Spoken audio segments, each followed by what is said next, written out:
ఇప్పుడు ఉద్యోగాలు రావట్లేదు. జగన్మోహన్ మన ఉద్యోగాలు ఎందుకు రావట్లేదో మన యువత గురించి మాట్లాడుకుందాం ఈ రోజున. ఇప్పుడు మనకి పరిశ్రమలు రావాలి. ఇక్కడ ఉదాహరణకి ఆండ్రూ కంపెనీ, మైనింగ్ కంపెనీ ఉంది. వాడు సంపాదించేది, వాడు అంటున్నాను ఎందుకంటే వాడు మైనింగ్కి రాకుండా నాకు అడ్డుపడ్డాడు కాబట్టి వాడికి నాకు వాడి మీద గౌరవం లేదు. వాడు ఎవడైనా కావచ్చు, వాడు ఎంత గొప్పడైనా కావచ్చు, నేను వాడే అంట. నాకు ఆ భయాలు లేవు, ఇబ్బందులు లేవు. వాడు సంవత్సరానికి 3,000 కోట్ల తాలూకు ఖనిజాన్ని తీసుకెళ్ళిపోతాడు. ప్రభుత్వానికి కట్టేదంటే 0.4% అంట. అంటే 1,000 కోట్ల తాలూకు ఖనిజాన్ని తవ్వుకెళ్ళిపోతే వాడు కట్టేది ఎంత? 0.4%. అంటే 1000 కోట్లు తీసుకెళ్ళిపోతే 40 కోట్లు కడతాడంట. అది కూడా ఏంటి? లండన్ మెటల్ ఎక్స్చేంజ్ ప్రకారం. ఇదే మీరు ఇచ్చే డీలు. అంటే ఏం చేస్తున్నారంటే ప్రభుత్వంలో డబ్బులు ఉండకూడదు, శాసనసభ్యుల చేతిలో డబ్బులు వెళ్ళిపోవాలి. మరి మనకి జగన్మోహన్ రెడ్డి గారు ప్రధాన ప్రతిపక్ష నాయకుడు.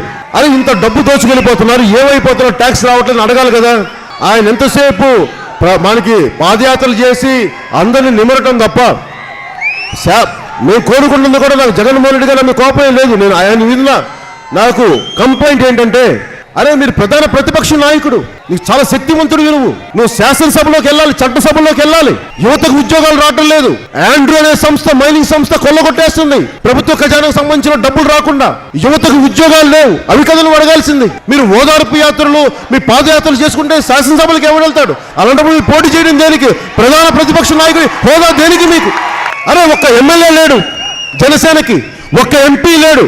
ఒక రూమ్ లో కూర్చొని 2, 3, 10 మంది పట్టుమని 10 మంది లేని ఒక బలమైన ఒక వ్యూహం వేస్తే పార్లమెంట్ స్తంభించిపోయింది నో కాన్ఫిడెన్స్ మోషన్ తోటి. అది జనసేన ఒక శక్తి. ఒక్క ఎంపీ లేడు, ఒక ఎమ్మెల్యే లేడు. ప్రజాబలం. మేము మాట్లాడుతుంటే ప్రజల తాలూకు బలాన్ని మాట్లాడుతున్నాం.